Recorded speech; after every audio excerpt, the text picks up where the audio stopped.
This broadcast from the Matrix Midwest Studios is brought to you by New Ground International. It's time to plan, design, and build your future. Start today at newground.com.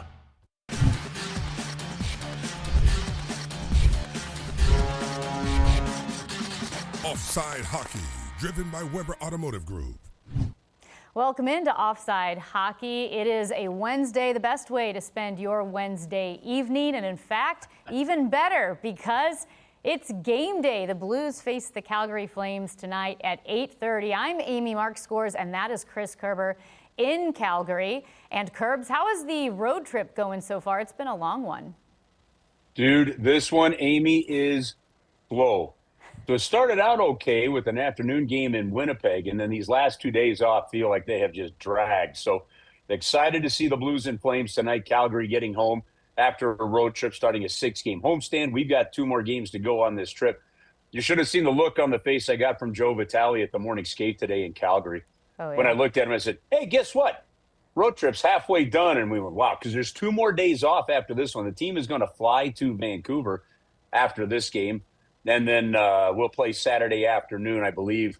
Well, it's a 4 o'clock Vancouver start, so a 6 o'clock St. Louis start in Vancouver. But, you know, the Blues have an opportunity, Amy. And, you know, I don't know where this is going to go. I don't know how close to the playoff spot they'll finish. I don't know if they'll actually get into one, you know, by just running the table. But the reality of it is a victory puts you 5 points out. You currently sit with the 5th overall pick. So, man, there is a lot to be determined over the final 15 games of this season. There is, and a lot to get into tonight. So let's start with our 3 stars of the week. And our 3rd star, Steve Ott, coach now of the Springfield Thunderbirds. They're headed to the playoffs, Kerbs. Well, they're not headed yet, but they're in a playoff spot, and that is the amazing thing there. They're in a race, so in their division, if you go to the AHL.com to track it, they're actually, they've moved themselves up into the 6th spot. The spectacular part about that is they were a ways out when he took over. As you see Lindstein there, who's now up with the big club. But if you talk to Theo when he's up here, and you talk to some of the other players that played for him, they said he has really brought just an attitude to the group down there. And they said it's just personality. He jokes with guys. He makes guys light. He's made it fun to come to the rink. And they're in a playoff battle without a doubt, but they have a chance to move up even more in the standings. They currently are in the 6th spot. There's a team that's tied with them, but we decided let's give him the number 3 star of the week because much like the turnaround the Blues are kind of feeling like they're having here in March, Steve Ott has had a big impact down there in Springfield. And listen, Amy, this is something really important with the development part down in the American Hockey League. Winning matters down there too. You're there to develop the players. No, I get that. And what I mean by the development is you're going to put players in situations, more power play time, more penalty kill time, face-off matchups, things like that maybe they're not used to. That's where they get their seasoning. But a winning attitude down there is absolutely huge, and Steve Ott is bringing it. Kerbs, quick question about Steve Ott, just because we know up in the NHL, the associate coaches are like a liaison a lot of times between the head coach and the players, or at least maybe they can have a more personal relationship with the players. Steve Ott is so good at that. In the AHL, do head coaches tend to be a little bit more personable with the players, or does that vary coach to coach? It's actually a great question. I think it varies coach to coach, but there is still something very fundamental, and that is the head coach has to be the head coach.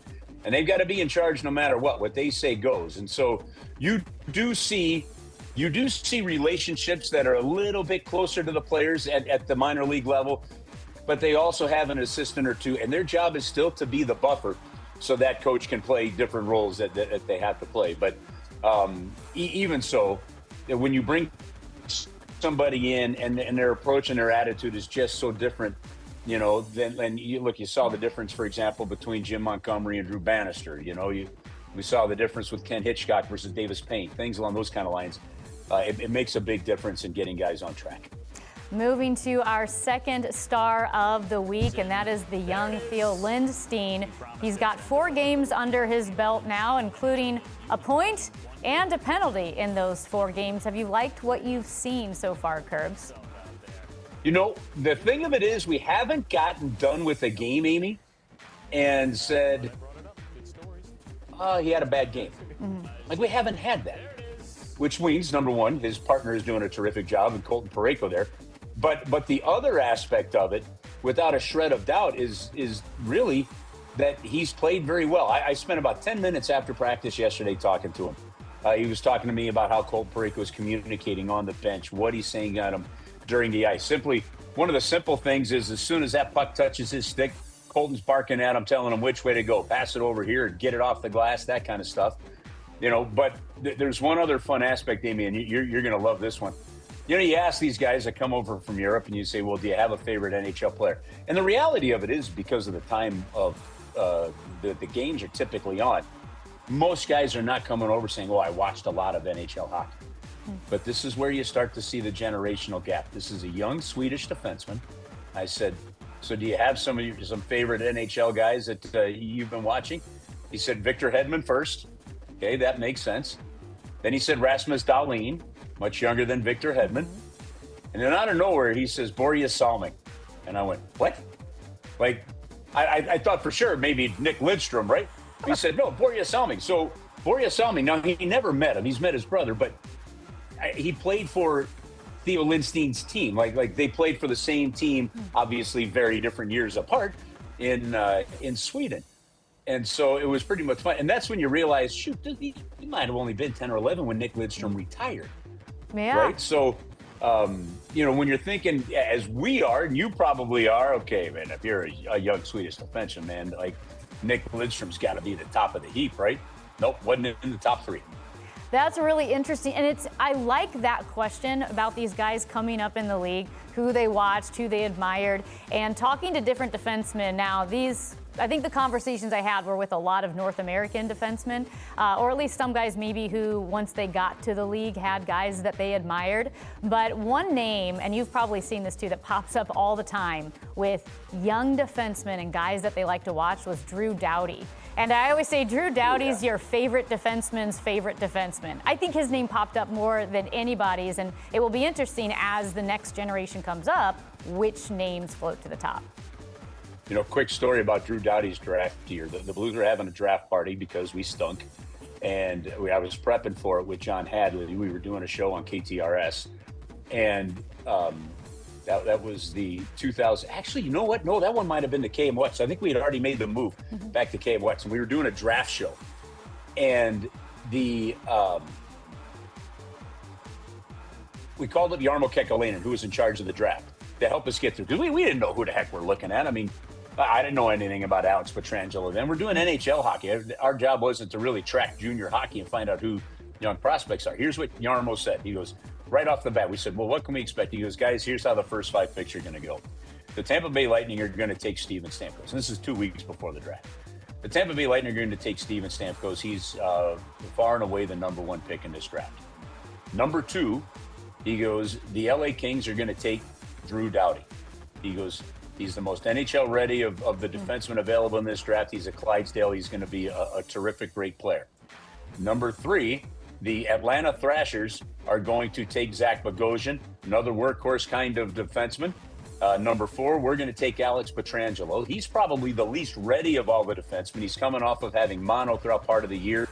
So, and then number 5, Toronto is going to take Luke Schenn. He says, now look, there's 4 defensemen going in those rows. He goes, we think that in the end, we're probably going to get the best defenseman of the bunch. Now, you can have a lot of debate between him and Drew Doughty, but the reality of it is he was pretty doggone close when he gave us that assessment 2 weeks early. It's really, really impressive. Well, speaking of impressive, let's go to our first star of the week, and that is number 21, Jimmy Snuggerud, who was named Player of the Week with 3 goals, 3 assists in 4 games, and it has been fun to watch Jimmy Snuggerud. It'd been a little while since we'd seen a St. Louis Blue end up honored by the NHL with one of the 3 stars. He was named the number 3 star behind Lafreniere and behind Jake Ottinger. A 6-point week for Jimmy Snuggerud, which is, it's good, and plus 5 during that stretch. And it's important. Look, this guy is now 4th in rookie scoring. And if he stays on a heater, you wonder, could he be the first, St. Louis Blue since Jordan Binnington to maybe be a Calder Trophy finalist. Now, he's not going to win it with what Matthew Schaefer's doing, but it's still to be a finalist, I think, for these awards is a terrific thing. And Amy, I went back and looked at it to prep because obviously we're going to highlight him on the telecast tonight. But you're talking 29 games for Jimmy Snuggerud since he returned from that minor wrist surgery, and since then he's had something like 77 shots on goal. He's had 24 points. He's +5, and during that time has had 7 multi-point games out of his last 15. So he's finding some confidence, and he's playing at a really high level, and Robert Thomas is finding a way to help him match it. Yeah, one of my new favorite combinations, my new favorite plays is 18 to 21. It's been a lot of fun to watch, and we're going to get into that line more in Blues Notes coming up next on Offside Hockey.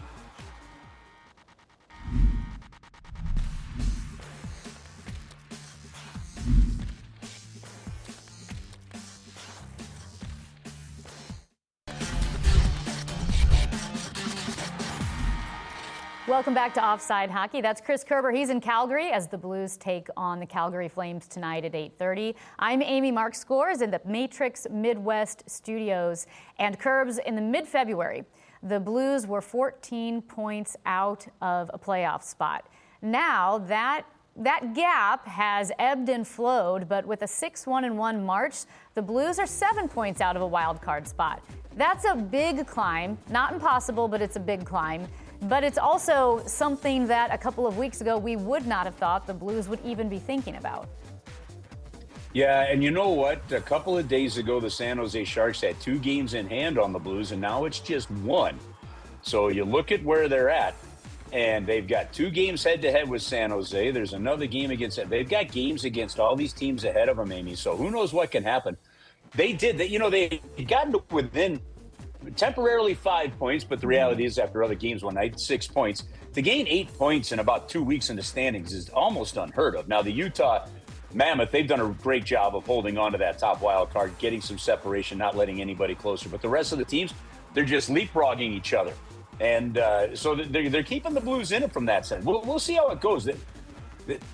There's not a vibe of, hey, we're playoff bound around this team, but there is a real confidence of let's keep going and just see where this thing lands. And it's exciting to be around. Yeah, it's fun. And I know the Blues have played well in March. Last year, they were 12-1-1. This year, as I mentioned, 6-1-1.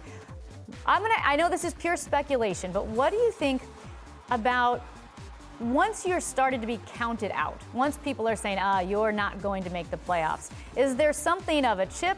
Is it aggravation? Is it wanting to just play well and prove people wrong? Or am I projecting feelings onto players? I think it's projecting a lot of feelings onto players. I think as fans, we do that. But there is one aspect of what you said that I actually do believe is the way it goes. I just think that sometimes when the pressure's off and players play loosely, you just start to see their hockey instincts come in. That's the one thing that I hang this on. I got to ask, in doing my weekly hit on BK and Ferrario on our flagship station 101, I got to ask the question about the identity of this team, and are we starting to see it? And honestly, Amy, I think the answer to that is no. I think you're seeing good work. I think you're seeing hard work. I think you're seeing energy, from the young guys. I think you're seeing a nice leadership kind of by committee, with guys, stepping up, including, say, Jimmy Snuggerud and Dylan Holloway, amongst others. But this is one where you've just got to be careful about that, that false facade where, you don't know, it looks like everything's real close, but, it's further than it actually is. And I just haven't seen enough consistent play from one line to the next, even while they've been winning here. I'm going to hang a lot of why they're winning on the goaltending. And I really think in the end that you've got to look at that as the reason. Even Jim Montgomery said, no, we're not playing as well as we did last year. But you are getting some positive reinforcement that leads to better play and kind of go from there. So, that was it. They did a great job. I thought probably deserved a better fate in the Winnipeg game. We'll see how they follow it up against Calgary tonight. Those are the kind of things that tell you the story. Well, if there is a looseness or the players are able to be relaxed now, are you seeing that in the younger guys like Broberg and Mayu, who have been paired together, who have played well together. We've seen Logan Mayu, a new version of Logan Mayu, as he plays 20, 25 minutes a game, and he's been in the plus category more often than not. Yeah, listen, I think, and this is where I take my attention to this for kind of the rest of this season with 15 games to go. Logan Mayu was having a hard time finding his spot in this lineup early on. The team had different hopes at the start of the season. Doug Armstrong made it very clear, and especially to the other players, that he tried to trade, what is going to happen. And he goes, we're going to give these young guys a chance. He said, we're going to bring Stenberg up. We're going to bring Lindstein up. We're going to put Mayu in there. You're going to see Mayu on the power play, things along those kind of lines. And so we're seeing that. And now, look, here's the thing. The hardest thing probably for Jim Montgomery is this. You know the direction the franchise needs, right? But it's a one-goal game. It's a tie game. And are you going to be – it's sometimes the habitual side of tapping that veteran, trusting that older guy out there. And you got to put the young guys out there and see how they do in it. And that's where they're at. So, this is kind of the young guy time of the year now for the St. Louis Blues because of the situation that they're in. And frankly, a lot of them I thought have been stepping up and playing pretty well, especially that pairing that you highlighted. Broberg and Mayu have done pretty doggone well together so far. You know who else has done really well together is the Thomas Snuggerud-Holloway line. You mentioned Jimmy Snuggerud playing so well after he came back from that wrist surgery. And, of course, Robert Thomas had a procedure done during the Olympic break, and he has been hot out of the gate after that break. And this line, Curbs, is one of the top in the league right now. Yeah, they've really been playing well. And, a lot of focus, and understandably so, when you see passes like that from Robert Thomas to Snuggerud. It's pretty easy to see why it is, but it's the guy sitting right there to Snuggerud's right, Dylan Holloway. He can shoot it. He's the fastest guy on that line. He's the one going into the corners. This has the making, in my opinion, of the kind of line that can stay together for the Blues for a while. And I don't mean just 7-8 games. I'm talking this line has the makeup to stay together for several years. Now, we'll see what they end up doing roster-wise. But in my opinion, you look at what's developing with Robert Thomas and Jimmy Snuggerud and what Holloway's trying to figure out there. Health is going to be the key factor. Can the guy stay healthy? But you've got a shooter, and not just a shooter in Snuggerud, but his passing is terrific. His vision on the ice is good. You've got a playmaking centerman that can win you faceoffs. And you've got a guy that can shoot, pass, skate, hit, and dig the puck out of the corners. That, to me, is a complete line, and one of the best complete lines we've seen from the Blues in a while. So, I really like what we're seeing here, and we'll see if they develop enough in these last 15 games that make Alexander Steen and Doug Armstrong saying, that's going to be a line next year. And you know what, Amy, real quick? The other thing that has to happen, and I'm going to jump forward to training camp next year. Training camp's going to look different because you've only got 4 preseason games, and veterans can only play in 2 of them. So you're not going to get all these 6, 7, 8, 9 games that the Blues have had in the past to see a lot of young guys. The reality of it is if you find a line like that, I don't need to see anybody else with them in training camp next year, to be honest with you. I need to see if something else might exist or whatever. Put them together. They're in the locker rooms next to each other. Their lockers are next to each other. You're pretty much saying, guys, go to dinner together. If you have something like that, I just want to see right from the start of camp, those guys stuck together and then come out of the gate flying next year. And then now, again, roster decisions have to be made, but you got to love what you're seeing with that line. Yeah, and I'll just... And this is all happening. Sorry, this is all happening while Robert Thomas can't take faceoffs. Right, right. And he's such a great faceoff guy, and worth noting that plus minus, take it with a grain of salt unless you see some kind of an anomaly or a standout number. Of the top 5 plus minus players in the NHL in the month of March, 4 of them are Blues. 4 of the top 5 are Blues, and 3 of them are this line. Robert Thomas is number 1 in the NHL at plus 14, and then you have Rasmus Dahlin and Snuggerud, Holloway, Fowler, rounding out that top 5. That's an anomaly that is special where the plus minus matters.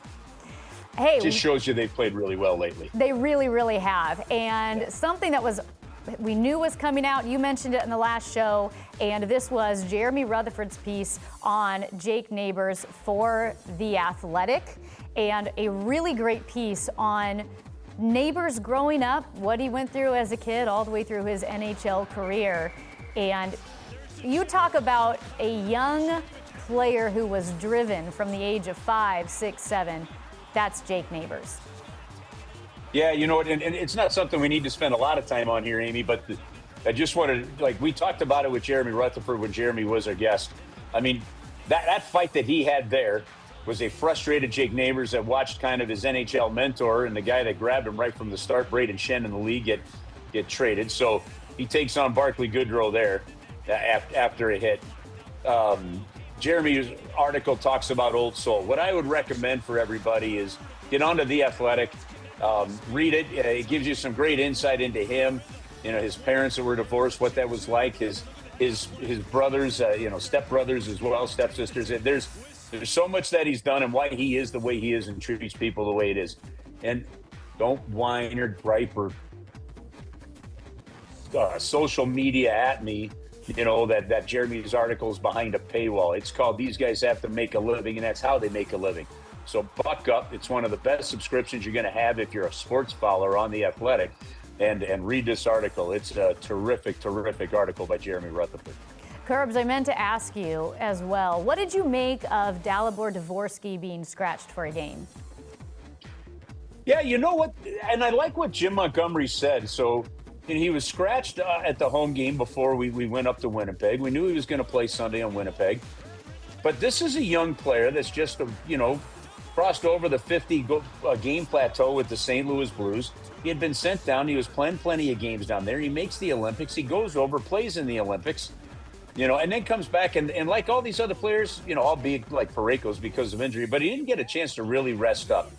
And, his play has just been okay. I don't think there's anything jaw-dropping that's coming out of his play, and I don't really expect there to be. I think you're just continuing to see somebody learning that difficult center position in the National Hockey League.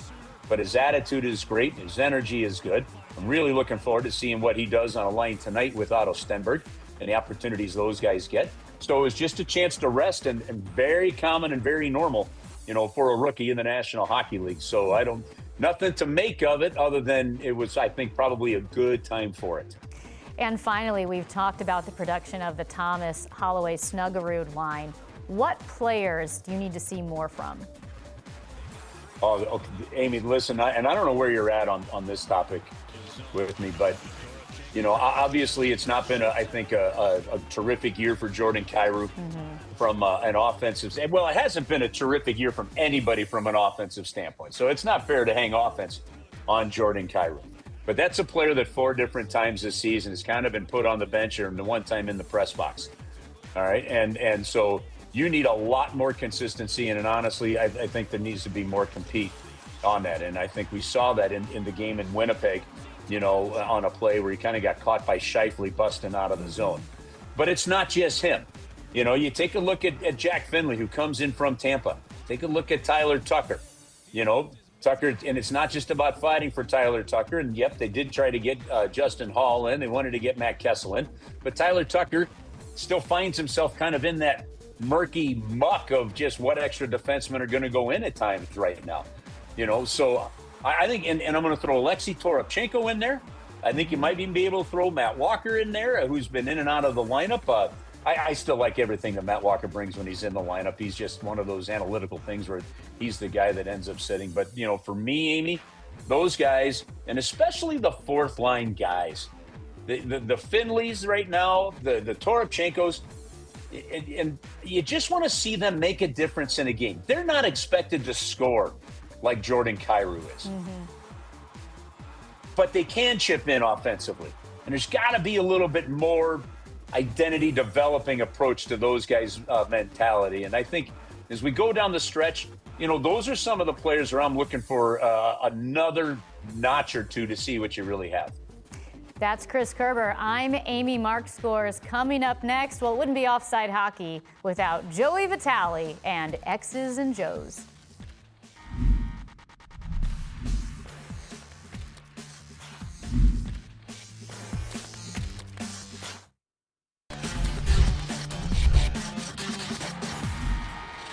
All right, it's Wednesday night. You're probably halfway through your TV dinner by now because that is what Chris Kerber believes all of you are eating at this moment as you watch this program. And now it's time for Joey Vitale and a little bit of hockey school with X's and Joe's.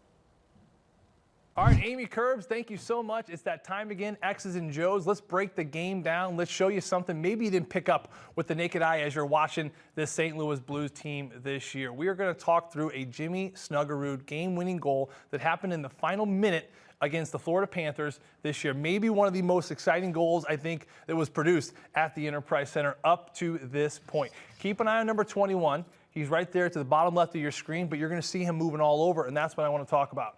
Here's the goal itself, and then we're going to talk about it. Kairu's going to move up to Falk. Snuggerud's in the middle. You're going to see Pavel Buchnevich is going to hit a seam pass to Jordan Kyrou. It's a shot that ends up getting blocked. And then you're going to watch the pursuit after that. Buchnevich is going to find Jimmy Snuggerud there on the backside. You see the emotions. There's nothing wrong with that right there, and that is hockey.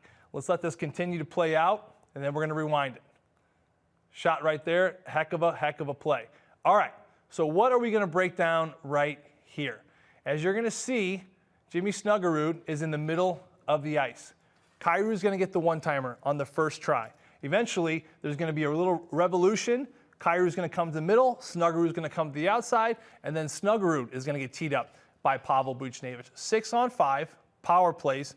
The one identity that every coach in the league talks about is you cannot be stagnant, right? Think of like mosquitoes in a lake or a pond. When there's water that's stagnant, that's when bugs start to accumulate. For hockey, it's no different. You got to have movement. Movement creates confusion. Movement then creates, of course, scoring chances. Okay, so we're going to play this through right here. Falk's going to go to Buchnevich. Here's the goal scorer. So Buchnevich is going to find Kyrou right there. Bang. It's a great block by the Florida Panthers. Okay, now if the Blues stay stagnant right here, Kyrou is going to stop. Snuggerud's going to stay in the middle, and then probably nothing happens. But watch Snuggerud. He's going to release to go to the outside, and then Jordan Kyrou is going to come to the inside. Watch how that creates some confusion for the Florida Panther defenders. There's the little crisscross. They're not stagnant. They're moving all around. Look at how all this space is then going to open up. Because of that little switch, right now you're looking at all this space opens up. Pavel Buchnevich makes a heck of a pass right there, all because these two players end up interchanging. You're going to see it right here. Final shot. Bang. In the back of the net. I'll never forget that game. Fans were on their feet. The emotions were crazy. And that is hockey. So power play, 5-on-4, 5-on-3, 4-on-3.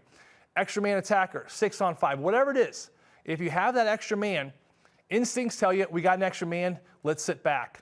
It's really important for players to make sure they have constant motion. You have to be interchanging because when you interchange as a defending team, all of a sudden I had my guy, now I'm losing my guy.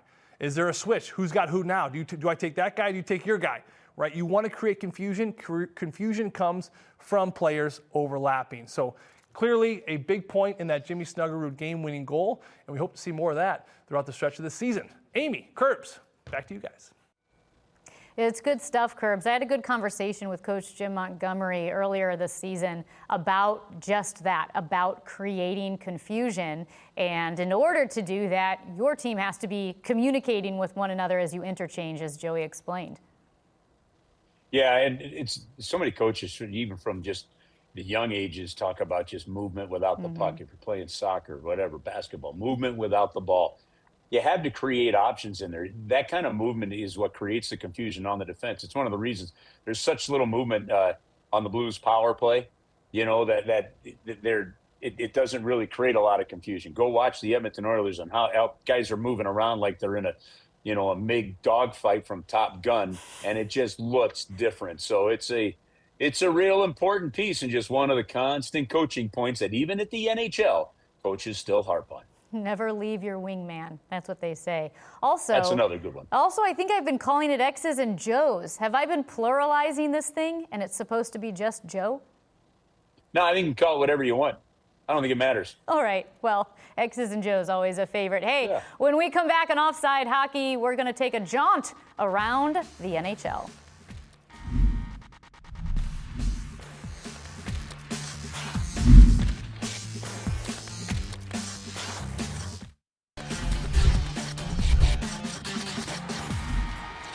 Well, every week we go around the NHL and look at some of the top headlines or top plays we've seen in the league. And Curbs, I've got to start with the neon knee hit heard around the world, and that was Radko Gudas on Toronto Maple Leafs captain Austin Matthews. Matthews is out for the season after this hit. This, you know what?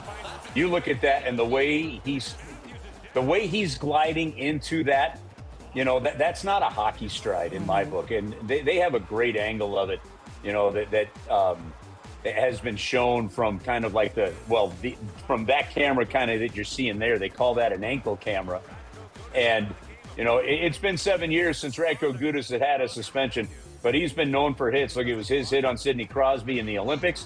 When you're gliding that way and you're sticking your knee out that far, that to me, there's that angle I'm talking about. That looked absolutely intentional. Now, you know, I think he's trying to make contact, you know, but I mean, honestly, look, when you lean in like that and try to go for that as the puck's moving, there's no spot in it. And now, you know, a 60-goal scorer, one of the best players in the National Hockey League, is out for the rest of the year. It's created quite a firestorm where George Peros on the player safety side has actually had to come out and defend why it's just a 5-game suspension. And really, there's only been in the history of that department only one other suspension for kneeing, you know, that was over 4 games. And so some feel it's enough. Most that I have talked to, and there's agents involved in these opinions. I haven't talked to people in management on that side, but from a player standpoint, most people that I've talked to, there's a lot of feeling that should have been more. And you know, the Department of Player Safety is under a little bit of fire here. Nobody ever seems to agree with suspensions anyway. So they're kind of, they got to get used to just kind of always being the punching bag when that does happen. You know, I know they've got a good crew. I know they've got there, but the vibe around the league from folks that I'm talking to is this was not enough. Even if you go and listen to what George Peros had to say and how they got there, some felt that it needed to be more. It looked like a dirty hit. And you know what was bigger on this, though, Amy, than the suspension, and the other big talk over this last week was there wasn't one player on that Toronto team that went after Gudas or did anything. He didn't even fight him, just shoot, hug him, and do something, like nothing.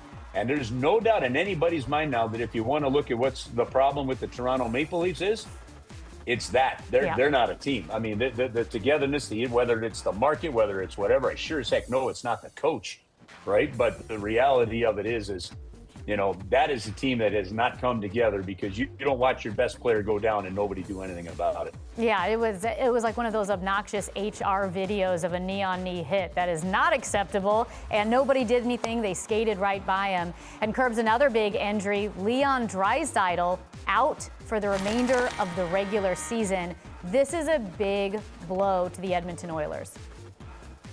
Yeah, you know, that check right there. He left the game. He tried to come back in it, and then they let it be known yesterday or the day before. You know, and that's a big physical Nashville team that I still think has a really good chance to climb their way into that final playoff spot. But to lose Leon Draisaitl for the rest of this regular season, and who knows what it means, so that is a big blow. They've got enough goaltending issues already there. Pretty amazing that they trade away Stewart for Jari. Jari has been the worst goaltender in the league since that. It just has not worked for them. And they've just even said that Connor Ingram is their go-to guy right now. So there's a lot on, you know, Connor McDavid, Darnell Nurse, Zach Hyman, and that group. They're going to have to step up and fill a void. And that is a massive void for the rest of the way. But they're in a playoff spot now. The second wild card spot, as we've already mentioned in the show, is one that's fluctuating. Right? So it doesn't seem conceivable that the Edmonton Oilers could miss. But, man, if they go on a tailspin because of that injury, that could be quite imperiled. And you know what? I don't even know when I could bring up the last time both participants in a Stanley Cup final the year before missed the playoffs. Florida's going to miss. We'll deal with that here in a minute. You know, and it doesn't look like Edmonton is going to miss. But, man, if they slid and did that, would that be one of the most unusual scenarios we've seen in a long while? It would be. And speaking of unusual, the Florida Panthers, defending Stanley Cup champions, could they get the first overall pick? And if they do, will that be the first time that's ever happened, that a team wins the Stanley Cup one year and the next year gets the first pick? Well, you're asking a great question on that one. I got to think it might be, right? Unless, I mean, we've seen teams with a trade have something in there, but, you know, the Florida Panthers, the injury bug got them so bad this year that their season was never really able to get off the ground, and then the injuries continued. You know, so they're in a spot where, having gone to 3 straight Stanley Cup final, they're going to miss the playoffs. They currently sit in a top 10 position for a draft pick. And if they were to win the draft lottery, they would get the first overall pick. Could you imagine if a Gavin McKenna, you know, or an Ivar Stenberg end up joining the Florida Panthers? But listen, Amy, this is not that's a pipe dream scenario. It is a legit possibility that could happen. It looks like Florida might finish the season in the top 10 bottom teams. And if they do, it's in there. We saw, I mean, no way did anybody expect the New York Islanders with the season they had and where they were sitting. And nobody thought they were going to jump to the number 1, but they won the draft lottery. And Matthew Hofer is on their team. So, yeah, it is something to definitely keep an eye on. Another one to keep an eye on, by the way, is the Detroit Red Wings. Now, they're currently in the wild card spot. They could easily fall out. They've been inconsistent since the break. If they slide, the St. Louis Blues own Detroit's first-round draft pick in the Justin Falk trade. And what I'm told is, and I have this confirmed, that is not a top 10 protected pick. So if they were to really slide and end up in a top 10 pick, the St. Louis Blues would get Detroit's pick. Well, and one more fun scenario with that. Yeah. Let's just go totally stupid on this. All right. Let's say Detroit slid into the top. Let's say they slid into the 10th overall pick and then won the draft lottery to get the first overall pick. The Blues would own that first overall pick. Why not? I'm going to hold out hope for that. Hey, I know we're talking at the bottom of the league now, but do want to get to that President's Trophy race and the very top of the league. And back in December, Curbs, if you had told me that anybody could really try to take it to the Colorado Avalanche, because they were on such a tear, I thought, no, Colorado's running away with it. But lo and behold, the Dallas Stars are pushing hard. They are pushing really hard. And you know what? The thing is Colorado was on such a tear that you weren't really looking at anybody else. And as you got into December and towards Christmas and then coming out of Christmas and then towards the Olympic break, you're looking and every time you looked at the standings, you went, man, the Dallas Stars are just kind of hanging around. Nathan McKinnon was not happy with the effort and performances of his team the last couple of days. He flat out came out and said, yeah, look, we need to be better. We're not, some of our habits aren't where they need to be. He wasn't happy that Jared Bednar decided at one point to go with 7 defensemen and 11 forwards. He didn't like that. Nathan McKinnon did not. But the Dallas Stars, now Minnesota's fallen back of Colorado a little bit. They're 4 back of Dallas. But the Dallas Stars, with 15 to go, find themselves 3 points back of the Colorado Avalanche. Yeah. There is a race for the President's Trophy. And finally, Curbs, will 19-year-olds have an opportunity to play in the AHL instead of being sent back down to juniors? Amy, this is a really fascinating topic that I think hockey fans are going to want to follow. It looks like it's going to happen. The rule has been that if you are in the Canadian hockey leagues, all those, the Quebec League, the Western League, Ontario League, those kind of things, you could not play in the American Hockey League until you were 20. Well, that is changing. Teams want to be able to put some of the younger prospects, if they don't feel that it's good for their development to go back to juniors, they want to get them into pro hockey. And I think that this is going to happen the way it's looking like. And if it is, it's a very good thing for the NHL. All right, when we come back, Blues Digital. This one's actually pretty funny. You'll want to stick around.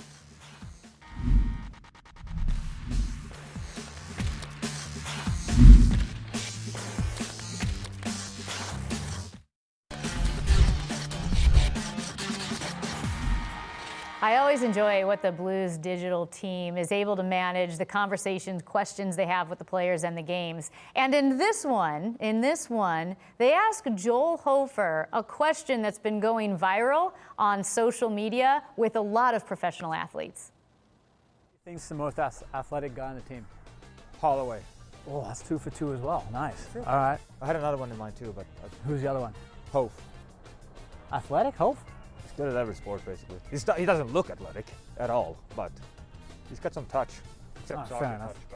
Yeah, I wouldn't say I look very athletic either. Yeah, I don't know. Everybody's entitled to their opinion, so I'll take it though.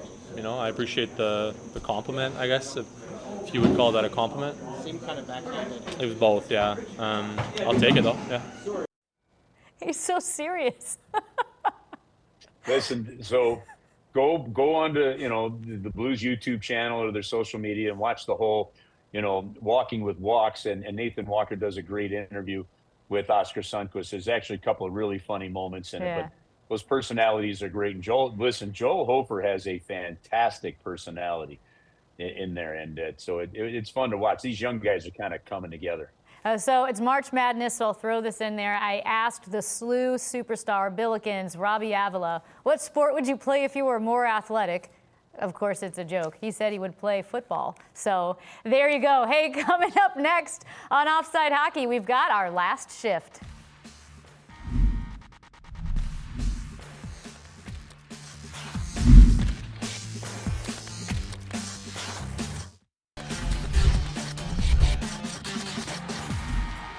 It is our final shift here on Offside Hockey, and Curbs, next Tuesday marks the 5th anniversary of the passing of Blues legend, St. Louis legend, Bobby Plager. You know what, Amy? It's hard to imagine. In talking to some folks, I walked to the arena this morning with Tim Pabst, our great TV producer, and we're like, man, I can't believe it's been 5 years, since that day. He meant so much to all of us that got to know him and spent time with him around the team. I mean, it didn't matter what kind of mood you were in. You get down to the arena, and Bobby was there, and your mood was better. Your mood was great. It still is surreal to go down there and just not see him in the broadcast booth, or not have him pop in and tell you what he thinks of a player. So I know the Blues are planning a different content throughout the day, so make sure you're following that. As it'll be a great, the number 5th anniversary of Bobby's passing, and we've done something really cool. Check this out. I'm gonna see if you guys see this hat, Amy. Yeah. Right. Okay. It's a great cap. Okay. Look at the side. That's the cap X, right? And then on this side, the number 5. Love it. And yeah, here's the cool part though.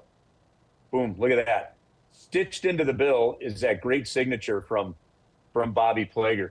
And then and the other one that we did is a bucket hat with the number 5 on it. This one's going to be huge. It's been the biggest, we haven't done a bucket hat with the Blues in ages, right? So this one's going to be exciting. So those are going to be on sale that day at the game and at the team store for people. So if you want to just something, and I think they're going to sell great. So just a great day coming up Tuesday. Looking forward to talking Bobby Plager throughout the day with people next Tuesday when the Blues take on the Washington Capitals. Yeah, really special. And just remember, up until Bobby's passing, every single Blues player that ever went through the St. Louis Blues franchise knew Bobby Plager. Up until that time, there wasn't a single guy that wasn't playing with Bobby. Thank you for joining us. The Blues take on Calgary tonight, 8:30. Next week, Wednesday, 6 p.m. right here for Offside Hockey on Matrix Midwest.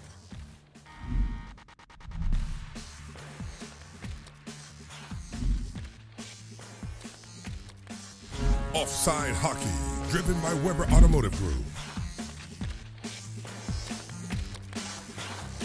This broadcast from the Matrix Midwest Studios is brought to you by New Ground International. It's time to plan, design, and build your future. Start today at newground.com.